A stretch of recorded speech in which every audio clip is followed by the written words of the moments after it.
Hello everyone, welcome to chemistry class. Today we will study electrochemistry. In this session हम प्रीकेप revision करेंगे last class का, जो ज़्यादातर हम एक ही स्लाइड में कर लेंगे, ज़्यादा टाइम नहीं लेंगे। और हाफ सेल रिएक्शंस आज जो पढ़ेंगे, specially half cell reactions, electrode potential and cell representation. Very important cell representation last वाला पोर्शन जो बोर्ड एग्जाम में आता है। तो ये स्लाइड आपको मिस ये पूरा सेशन मिस नहीं करना है। इसमें आपको काफी कुछ इंपॉर्टेंट चीज मिलेगी। लास्ट का हम पढ़ेंगे half cell reactions and cell representation पढ़ेंगे, और इलेक्ट्रोड पोटेंशियल और इसके टाइप्स के बारे में भी थोड़ा सा पढ़ेंगे। देखिए, सबसे पहले हमने पहले क्या पढ़ा वो देख लीजिए। इलेक्ट्रोकेमिकल सेल्स, जिसमें दो टाइप के सेल्स पढ़े थे। ये गैल्वेनिक सेल, और ये लास्ट वन इलेक्ट्रोलाइटिक सेल, जहाँ पे इलेक्ट्रिसिटी की हेल्प से हम केमिकल रिएक्शन कर रहे थे। जिंक इज डिपोजिटिंग हियर, वो यहाँ जिंक डिपोजिट हुआ था, जबकि जिंक डिजोल्व होता और कॉपर को डिपोजिट करता। ऐसा अपने आप होता था। ये यहाँ पे देखिए, जिंक जो क्या हुआ, डिजोल्व हुआ, और ये एक्चुअली डायरेक्शन इलेक्ट्रॉन का करंट दिया हुआ है, इलेक्ट्रॉन्स का डायरेक्शन है ये। तो electrons are flowing from this direction to ये, ठीक है। तो ये हम पढ़े थे। अब यहाँ पे समझने की खास चीजें, ज्यादा टाइम नहीं वेस्ट करेंगे।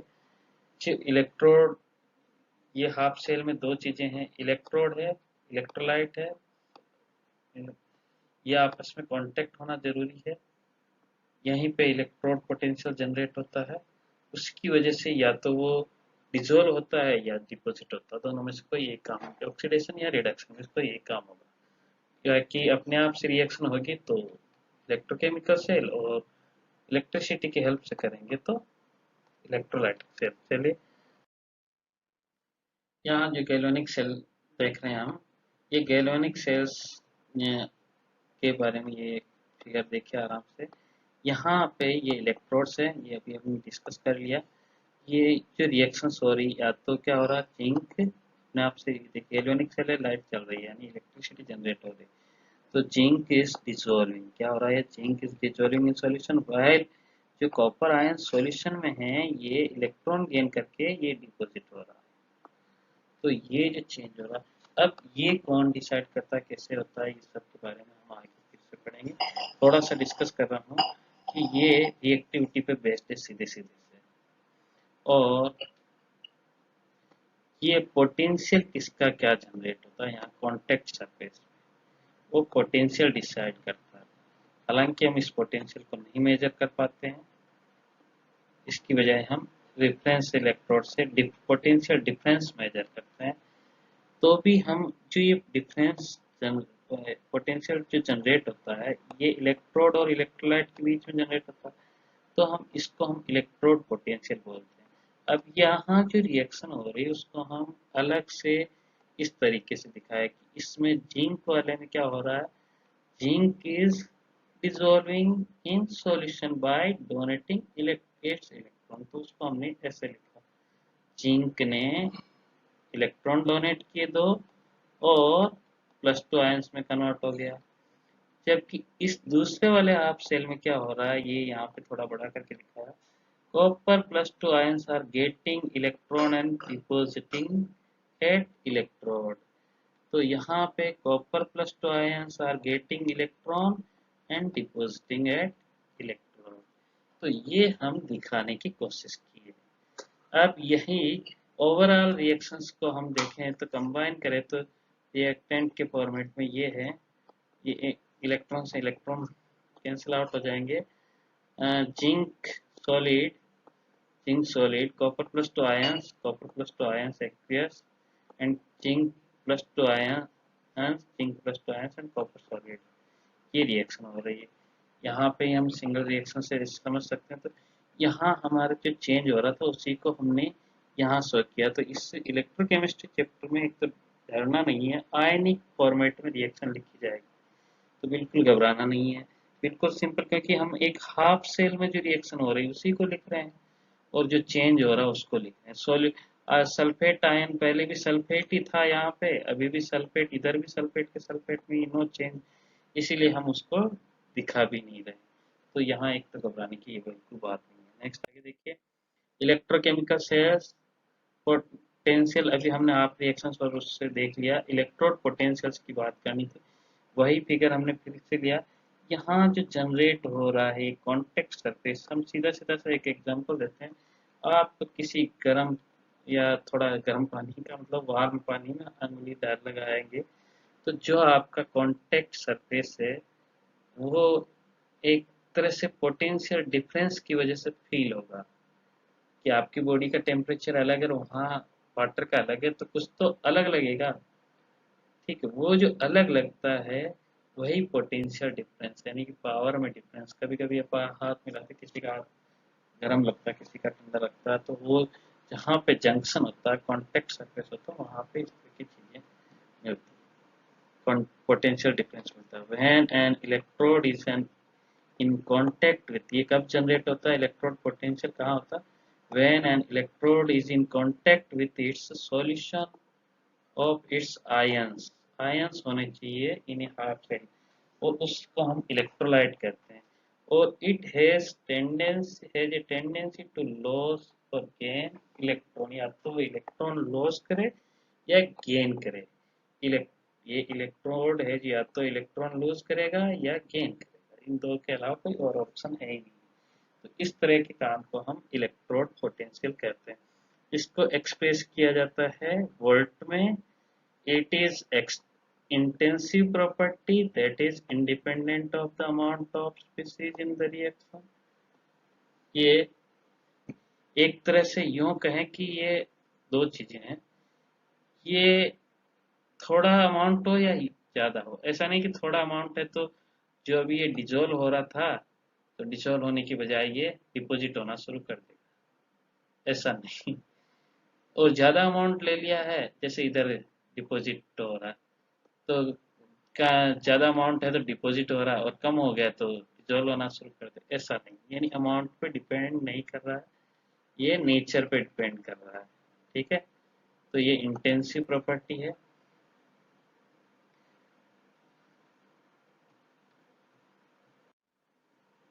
दूसरा जो चीज हम कह रहे हैं कि ये रिडक्ट, यहाँ पे एक तरह से कि एक का ऑक्सीडेशन हो रहा है, ये ऑक्सीडेशन हुआ, ये रिडक्शन हुआ। तो यहाँ पे रिडक्शन पोटेंशियल जो है वो क्या होता है उसको समझिए, क्योंकि यहाँ पे रिडक्शन को ही हम मेजर एक एजम्पशन मान के चलेंगे, हमेशा उसी की वैल्यू कंसिडर करेंगे। तो the tendency to gain electron in the above case is known as reduction potential. और किसी का भी ऑक्सीडेशन या रिडक्शन हो तो क्या होता है कि रिडक्शन जो पोटेंशियल और सेम स्पीसीज माना, सेम स्पीसीज हो तो उसका रिडक्शन पोटेंशियल और ऑक्सीडेशन पोटेंशियल एक दूसरे के इन एडिटिव इनवर्स, ये एडिटिव इनवर्स का मतलब प्लस माइनस का डिफरेंस रहेगा। अब यहाँ देखिए, जैसे कि एक एग्जांपल हम ये दो सेल ले रहे हैं, डिफरेंट सेल, ध्यान देखिए। एक में जिंक और कॉपर कपल लिया, जिंक और कॉपर के हाफ सेल से बना ये है, और एक में कॉपर और सिल्वर कपल लिया। तो यहाँ zinc is donating electron to copper ions and copper is reducing, copper क्या हो रहा है, रिड्यूस। इस केस में हम देख रहे हैं जिंक जो है, एक जिंक तो है नहीं, कॉपर जो है डोनेट कर रहा अपने इलेक्ट्रॉन सिल्वर को, और सिल्वर रिड्यूस हो रहा, यानी कॉपर ऑक्सीडाइज हुआ है। यहाँ पे कॉपर सॉलिड से कॉपर +2 पे पहुंचा। तो यही चीज यहाँ पे देखिए, इस केस में इसके लिए कॉपर के लिए लिख रहे हैं हम सिर्फ, तो कॉपर का क्या हुआ, ऑक्सीडेशन हुआ, तो ये ऑक्सीडेशन वैल्यू लिखी है। और इस केस में रिडक्शन हुआ कॉपर का, तो कॉपर का रिडक्शन किया। लेकिन दोनों की वैल्यू को देखिए, इसमें जस्ट पॉजिटिव 0.34 वोल्ट है, यहाँ नेगेटिव 0.34, यानी वैल्यू वही, सिर्फ ये डिफरेंस है, ये नोट कर लेना बस।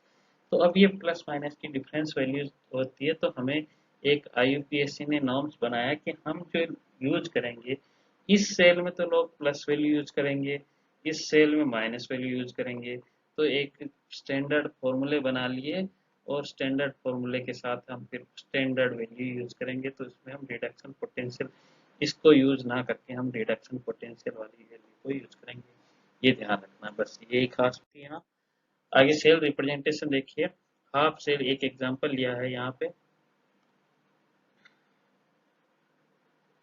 ये जो सेल रिएक्शन है, यहाँ पे concentration zinc is oxidizing and copper is reducing, और ब्रैकेट में जो लिखा है वो इनकी कंसंट्रेशन है, ठीक है। और कंसंट्रेशन सिर्फ किसकी लिखी ये ध्यान देना थोड़ी सी, सॉलिड्स की नहीं है, यानी सॉलिड्स पे कंसंट्रेशन टर्म अप्लाई नहीं होती है, वो यूनिट कंसीडर की जाती है।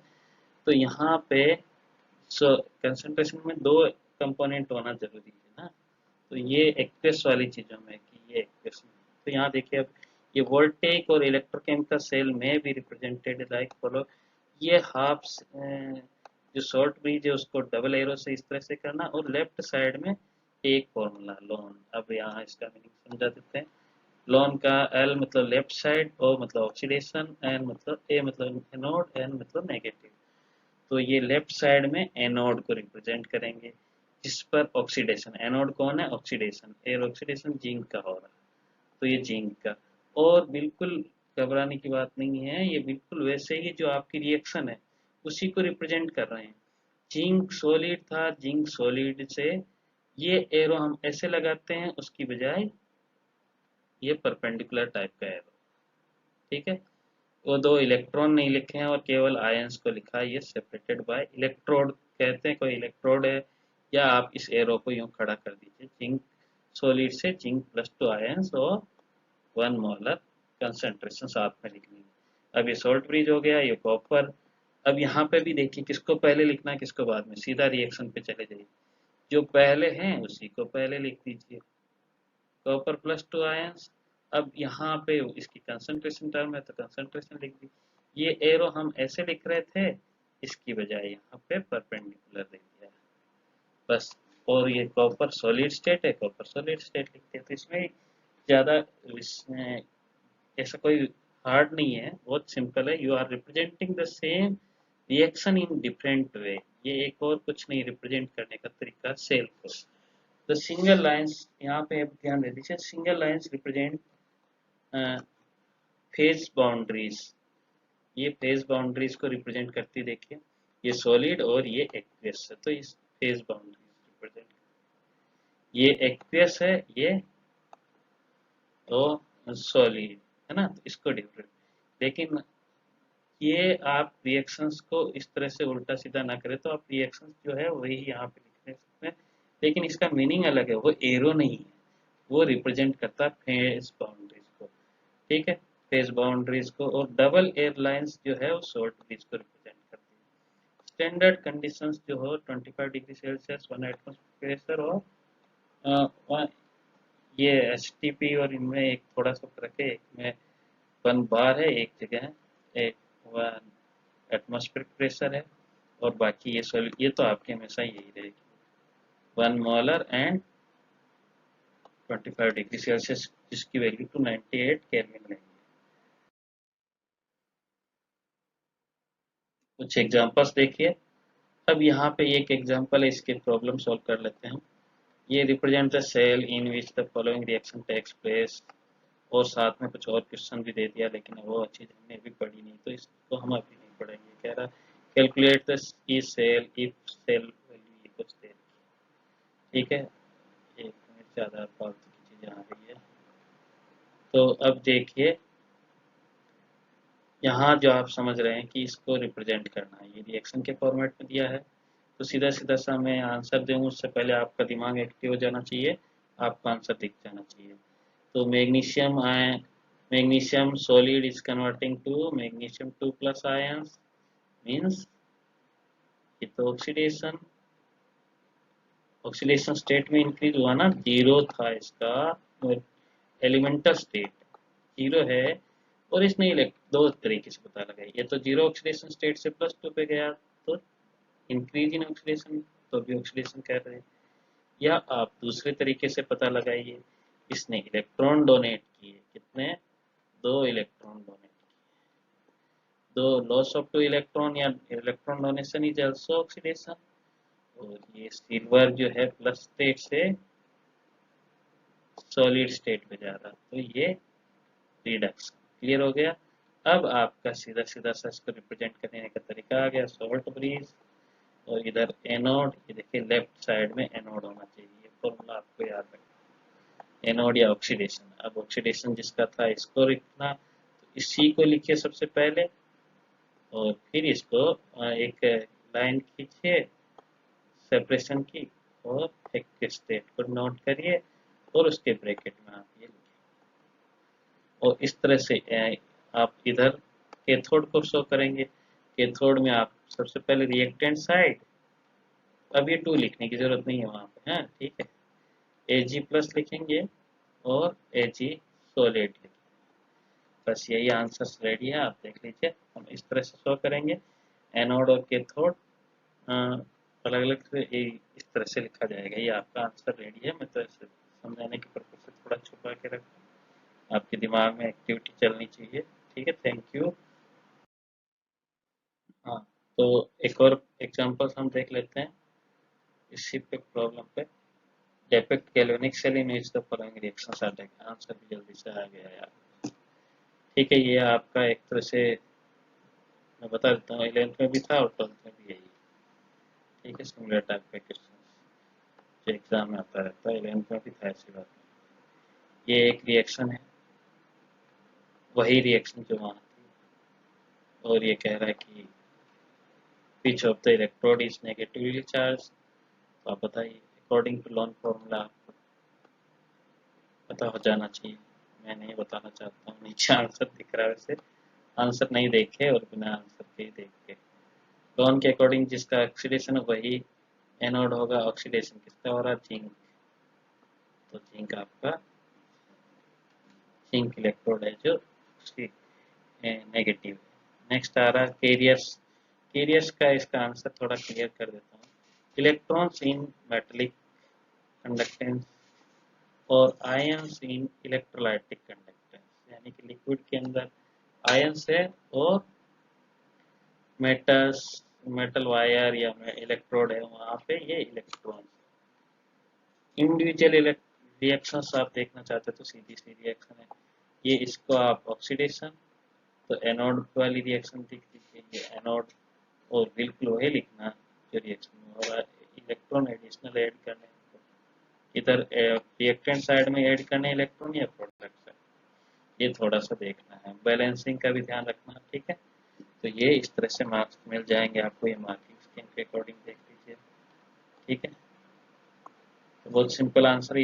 इस साल इस तरह की क्वेश्चन आने की संभावना है, क्योंकि हालात इस तरह के बयान कर रहे हैं। Thank you very much.